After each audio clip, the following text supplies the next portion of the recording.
Welcome to today's webinar, The Impact of Deferred Maintenance on Student Performance, brought to you by the Gordian Group and the Council of Educational Facility Planners International.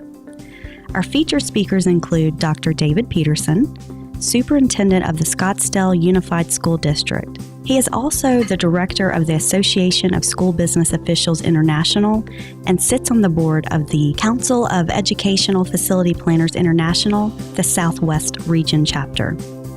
We also have Dr. Robbie Korprich, Superintendent of Holbrook Unified School District No. 3 in Arizona, and from the Gordian Group, Senior Account Manager Joe Mettleman. My name is Nicole Benke, and I will be the host for today's webinar. Before we talk with our speakers, I wanted to set the landscape for what's happening across the United States with our school facilities.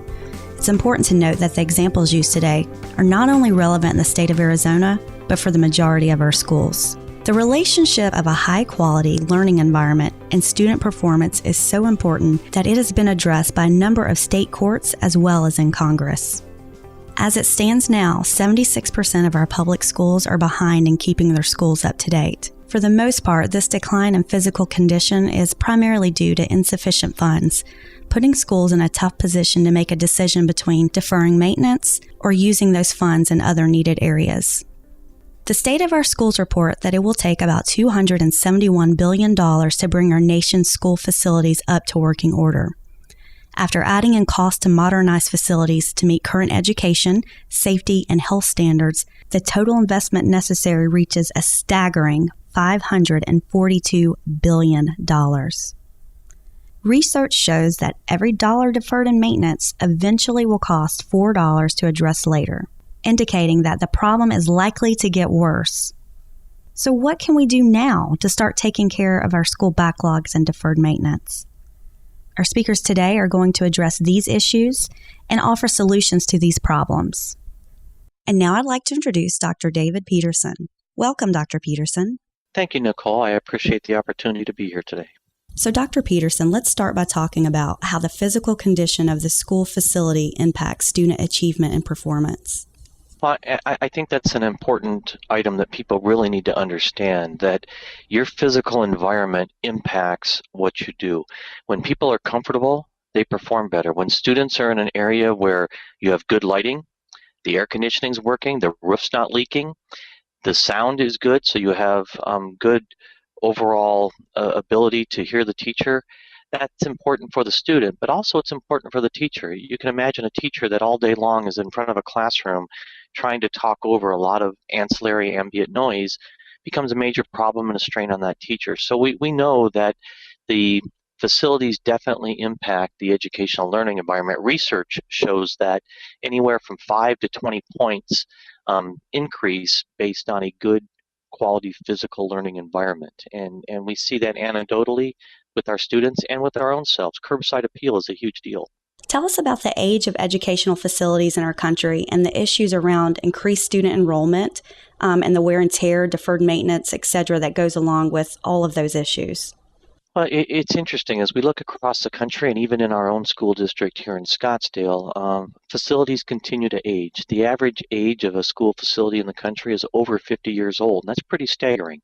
And unfortunately, we haven't had the investments to continue to keep up with those aging facilities. And so our facilities continue to age and continue to deteriorate.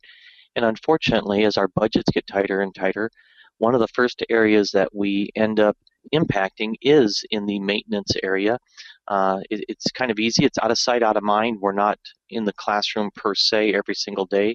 So we end up taking the dollars away from an area we shouldn't. Our schools, our facilities are our biggest investment. When you look at a school district, the largest investment they have is their school facilities. And in many cases, it's worth hundreds to $1 billion of an investment portfolio.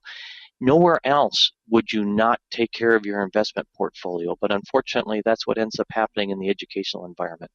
So tell us about the challenges you and other school districts face involving funding. Sure. In Arizona, it's been kind of a roller coaster. Unfortunately, the legislature, in my opinion, doesn't value education the way they should, and they haven't provided the dollars that they should provide to make sure that we take care of, because we're dependent upon the legislature. I always say that we're property rich and budget poor because we've got plenty of property value to fund adequately our budgets, but the legislature dictates what we're allowed to fund. And back in 1990, in the 1990s, there was a lawsuit against the state of Arizona to say you aren't taking care of that investment. You are not helping children. And it went quite a ways. Unfortunately, the legislature wanted to fight it. But the good news is the Supreme Court in Arizona ruled in the school's favor and said, legislature, you broke the law. You're not following what you're supposed to be doing. You need to go in and actually bring schools up to what we would call a minimum adequacy. And again, the sad thing is it's a minimum adequacy, but at least it was something. So the state of Arizona had to come up with $1.3 billion. That's a B, billion dollars.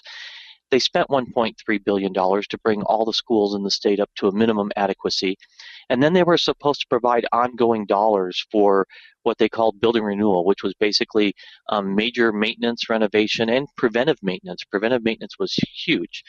So it got funded for a couple of years, and then all of a sudden the legislature decided, oh, we're going to save money. Let's only fund part of it. So they only funded part of it. And then all of a sudden there were several years where they said, well, we're not even going to fund it at all. So it went along. It was the laws were on the books and nothing got funded. And then the legislature said, oh, well, we're going to get rid of that law altogether. So even though the court ruled, the legislature came back and said, well, we don't really are going to listen to the court. We're going to go ahead and remove that totally from the books. So now they've done that. Schools have lost hundreds of millions of dollars that they should have received to be able to maintain and help advance the educational facilities, and we're in tough shape because of it. So we spent $1.3 billion to bring schools up, and then basically we've let them go again. How much of your budget is actually set aside for maintenance? Specifically in Scottsdale, our overall budget, about 90% of it is people, programs and people. And then about 6% of it goes for utilities.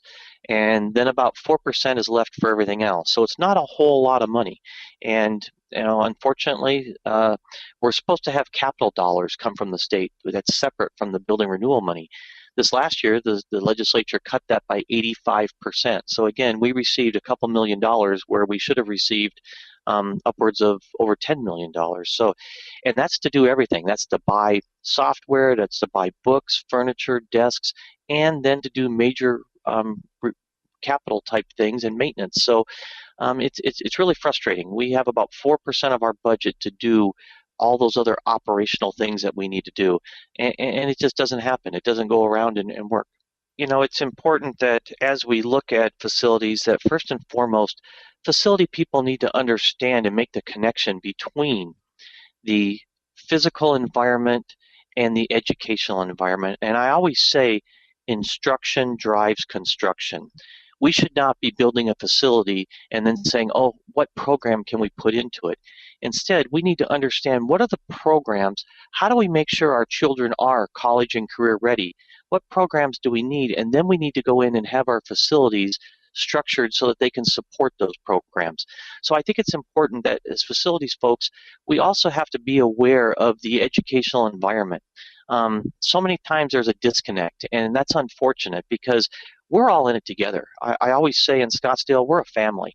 And if you're a teacher, if you're a bus driver, if you're a grounds person, if you're a maintenance technician, it doesn't matter. We're all here for the children. And so we need to understand what is our mission, how can we support that mission collectively and work together. And it's not one group against the other. It's coming together to understand what we're going to do and how we're going to support it to make sure that our children are truly positioned and ready and have the best opportunities available. Thank you, Dr. Peterson. We appreciate you being with us today and offering your expertise and insight on this important topic. You bet. Thank you for the opportunity. So now I'd like to introduce Joe Mettleman, Senior Account Manager from the Gordian Group, and Dr. Robbie Corprich from Holbrook Unified School District in Arizona. Thank you, Nicole. It's a pleasure to be here. Greetings from Holbrook, Arizona. Joe and Robbie are going to talk about the school security, deferred maintenance issues Holbrook School District faced and how they tackled those problems. Joe, can you give us some background information and fill us in on what this project was about?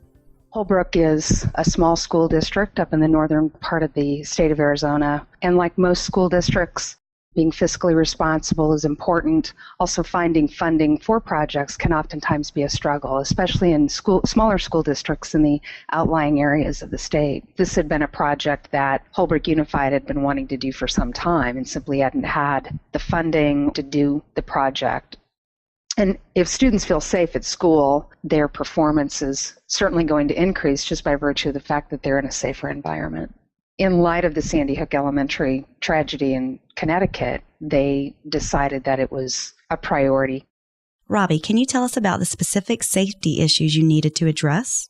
We've always had school safety issues because of our open campuses, and then when Newtown heightened the awareness that we needed to do something very quickly, we started to have a response to school safety cameras, security badges, entrances, and where your office is located, entrances into the school system. All of those things were vital in making sure that we had safety, even though we had never had a school crisis such as gunmen on campus, that kind of thing. We just knew that this was in the best interest of our community and to keep our school cultures and moving in the right direction. Can you talk a little bit about the process you undertook to get this project started and completed? It was December of 2012, I believe, when Newtown occurred. And so we had from January, basically, when we got back from Christmas break, till really the beginning of the next school year, which was, 5 or 6 months to get something going.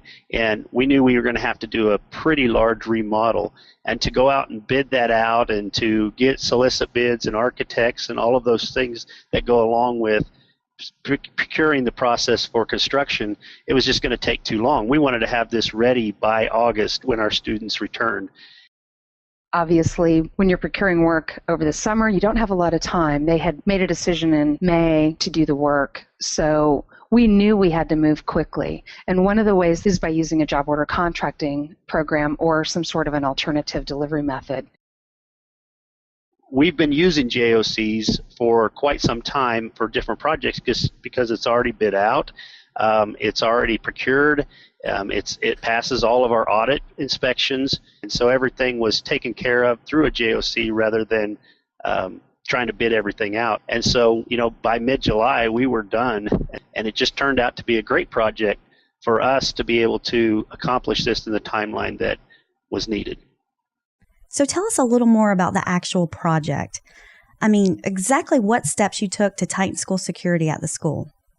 We have like 6 or 7 different entrance ways so the community could come on our campuses from really 6 or 7 different directions and never have anybody check on them. It was just, we're a safe community. We never thought about it. And all of a sudden, when Newtown occurred, we were like, wow, let's be analytical here. So we've basically funneled everything into this entranceway, which used to be just a hallway. If you go through those doors right there, the main office was actually through those doors. So people would go in that doorway and then go into the office, which was in the central part of our campus. So if we're going to funnel everybody through the main one entry, what about our secretaries? And so we had to redesign that wall. And the office area has bulletproof glass, and you can see our secretaries sitting there. We actually had 2 of them. We have a sliding window where our parents could come in, and then this area, that is a special kind of a cubby, so to speak, that we built in that if there is a gunman or some kind of a violent act occurring, our secretary can climb into that little cubby hole there, and it's bulletproof also. So we had to redesign that whole new space, and that's worked out very, very well. Obviously, making these improvements has made the staff and hopefully the students feel safer in this environment. Do you think that increased feeling of safety has had an impact on the students' learning performance? I think from parental perceptions, from students, school safety is a high priority that we address each and every day.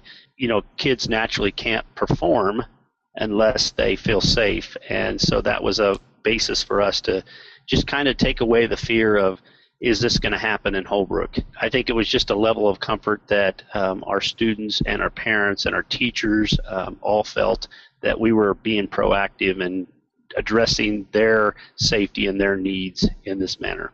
Robbie mentioned earlier that Holbrook used job order contracting for procuring and managing this project. Joe, for those listeners who might not be completely familiar with this, could you fill in a little more on what job order contracting or JOC is and what the advantages of using such a program are?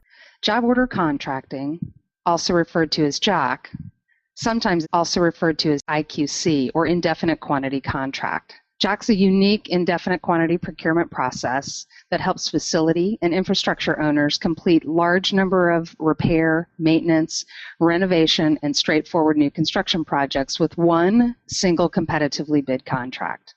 So unlike traditional bidding, where each project's going to be identified, then you're going to procure a design team to help you design your project and then put those documents out for bid, JOC actually establishes a competitively bid price up front and eliminates the need to separately bid each project. JOC eliminates that time and expense of bidding each project separately, which enables owners to begin construction faster. It improves the quality, and in the end, the result is typically saving money. In light of the fact that so many school districts are always struggling with fiscal responsibility and ensuring that they're being good stewards of the taxpayers' dollars and the general obligation bonds that oftentimes many of them have access to, you want to make sure that you're spending that money in the best way possible. Great. Thank you, Joe. Robbie, you mentioned by using job order contracting, you were able to get up to speed on this project pretty quickly. Can you tell us if there were other reasons for choosing the JOC approach? It was really a matter of looking at the trust factor and understanding that we didn't have the knowledge to do this on our own, so we looked for experts. And we solicited the help of the Gordian group, which did a great job in helping us to understand what does it cost for construction, what does it cost for safety, what does it cost for bulletproof glass. We didn't know. We had no idea. We're not a large enough district to have the personnel on staff to be able to do those kind of things. So we really were reliant upon Gordian to do the checks and balances, so to speak, and we built a trusted relationship with them. And they did a great job for us and oversaw the project, made sure that we were getting the value out of the project, and we understand that there was a cost associated with that, but the return on that investment we felt was very beneficial. Joe, you've worked with Robbie and the school district's business manager on this project.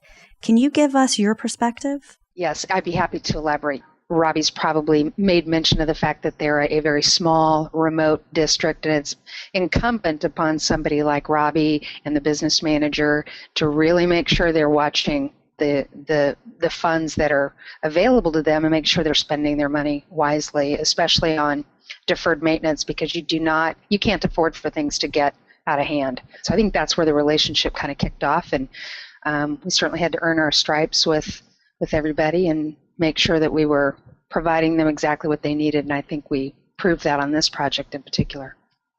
I understand that this project was procured through a cooperative purchasing program who had adopted job order contracting for its members. Can you elaborate on the various ways to access JOC? So job order contracting is not a one-size-fits-all. So when selecting the right JOC program for your school district, there's going to be many factors to take into consideration, including the size and scale of the project. Do you have ongoing demand? What's the project urgency, or do you need to use JOC on an emergency basis only? What are the specialized requirements your school district might have? If you're a large school district, as an example, with a high volume of ongoing construction projects, you might find that a custom program developed specifically for your school district, accompanied by your own contract, your own contractors that you select, and a customized construction task catalog or unit price book, provides the most responsive and efficient way to get work done. However, let's say you're a smaller school district. The power of JOC can also be accessed through a cooperative purchasing agency. In this model, the co-op sets up the master contract so that the school district can procure their individual projects immediately by accessing JOC through this purchasing vehicle. So this model works best for school districts, say like Holbrook, who either need to get the work done quickly or do not, in fact, have the volume of work annually that would justify the resources it would take to set up their own JOC program. Perfect. Thanks, Joe. Robbie, you sent me some great photos of another project that you used JOC for in your school district. Can you tell us a little more about that? Yeah, so another project that we had and we've been needing to accomplish in our district for quite some time is a preschool services at Indian Wells Elementary School, which is a very remote school on the Navajo Nation. And unfortunately, we were able to partner with the Navajo Nation through a grant to add on to the Indian Wells Elementary School that already existed there. We knew that we couldn't do it ourselves. It was about a $900,000 project for 2 classrooms. And so, again, we started to formulate plans. Do we build a brand new facility? Not much we can do with $900,000. So we narrowed it down to what could we manage. We added 2 new classrooms. It was about 1,800 square foot, I believe, and that's what ended up to be our project. I understand that you had some unique challenges with that project. Can you tell us about that? We had to secure the foundation because of the soil types, and we had 6 or 8 caissons in the ground in which we had to anchor them in with the cement platforms to make sure that that was stable. The soil conditions there were very unique. You're drilling caissons, but in addition, you've got this grade beam that goes around the entire building with void forms on top of that. It became a very complex foundation. It's a costly endeavor. To bring this to fruition for the school district was something that they worked long and hard at trying to figure out how to fund this, and they went out, as Robbie said, to get grants. It was a great community project, and it was a great educational project for our youngest of children, which is our preschool. We all know that preschool is valued more than it ever has been in terms of getting kids ready for school. So I'm so happy to see that it's come to fruition. It looks like it was part of the building originally. This was probably one of the most special projects that we've ever done in our school district because of the kids and the ability to serve underprivileged kids that may not have ever had this opportunity. The photo is amazing. Look at all the happy children and the happy teacher. Yeah. And side note here, the little boy that's at the microphone, he totally stole the show, didn't he, Robbie? Yes, he did, yeah. Oh my God, everyone was singing, but this guy comes up to the microphone as if he was, owning the show. It was awesome. It was really a very moving experience, I thought, because there were a lot of people in the photo. Some of the adults, not the kids here, but they've grown up here on the Navajo Nation, and this school, now their kids being able to go to this preschool is going to make an enormous difference in the lives of these kids. The picture with the kids, it brings a lot of heart and it makes it real. So thank you so much for taking time to send that over. I wanted to not let you off the phone before I told you that. And also this ties back again with the right facilities, staff, creating a wonderful learning environment like this really does impact a child's life. Absolutely. I'd like to thank Dr. Robbie Corprich of Holbrook Unified School District in Holbrook, Arizona, for being part of our show today. It was a great pleasure. Well, thank you guys. This is my pleasure too.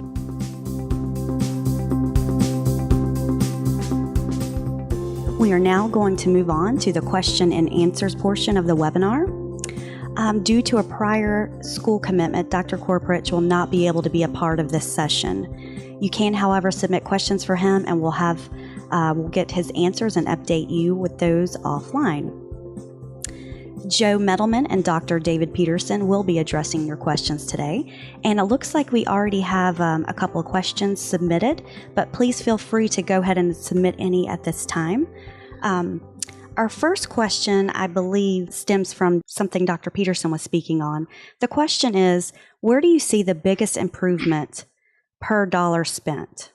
I think right now, as we look at technology and what's happening in our classrooms, the biggest improvement is going to be infrastructure for handling technology.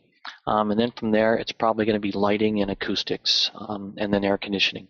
Thank you. Another question that's been sent in from the audience is, does a JOC program replace members of our staff? No, I would say a JOC program, when put in place, is really there to complement your current staff and to allow you easy access to procure your construction work. We're not there to replace your staff members. Actually, quality JOC programs should not just complement the staff, but make procuring of construction for them much easier. Another question that has come in, and I'll just go ahead and address this since I was part of pulling in some of the research with Dr. Peterson, but he certainly can chime in. The question was there a third-party evaluation process to use to cover the claims of student performance based on construction improvement? And for that, I'd like to say we used multiple sources, one which was American School and University. There was also a Washington Post blog that commented on this, and several other National Council of Facilities data, as well as APA. So all of those were third-party unbiased research that we used to put this together. And again, Dr. Peterson, if you want to, I know that was also a data point that you had on your side. From my standpoint, I did my doctoral work on the impact of the physical school environment to student achievement. So I have a vast array of data and research that I discovered and utilized as I finished my doctoral work. Thank you. Another question that has actually been submitted is, we are required to have a minimum of 3 bids and use local contractors. How would this program work for us? As far as the requirement to have 3 bids, it's important to keep in mind when you're accessing a job order contracting program that the contractors that are available to you have already been competitively bid. So you actually do not need to go out and get additional bids, because those contractors have been vetted by whoever your procurement entity might be. So that obligation has already been fulfilled. And as far as using local contractors, I think when you have great general contractors or trade-specific contractors, they're going to try to support your local market no matter where that might be. So I think you're going to typically access local contractors and make sure that those people are trying to participate within your JOC program. Another question that's come in is, we deal often with school board members who are extremely skeptical concerning maintenance. One of the things that needs to be understood is pictures speak 1,000 words. So if you in fact have conditions at your schools and things, take photos of them. Share that through the superintendent to the governing board to say, this is why we need to do what we're doing. And then talk about, if you have bad roofs, what is the impact of that? It's not just a leaky roof, but it's destroying the insulation. It's impacting the structural integrity of the building. So a lot of those components come in together to be able to say, this is why we need to do what we need to do. Thank you, Dr. Peterson. Another question that's been submitted is, do I need to use a company such as the Gordian Group to access JOC contractors? Not necessarily. Obviously, the Gordian Group puts job order contracting programs in place across the country, and we certainly have programs available in a variety of markets. The Gordian Group has a EasyIQC program, but you also might have cooperative purchasing organizations within your market that you'd want to look into and see how you might be able to access quality JOC contractors. Thank you, Joe. Another question is, I guess you can take this for Dr. Corprich. What JOC contract or what co-op was used to secure and execute on the project that Dr. Robbie Corprich completed? The relationship there was through the state of Arizona's JOC program, which has been put in place by Gordian Group, and there's an EasyIQC, which is the cooperative piece, and that's how he accessed the contractor for a variety of projects that he's procured. So it's the EasyIQC Gordian program. Thank you, Joe. Again, I want to thank all of you for being here. I understand how valuable your time is. Thank you and have a great week.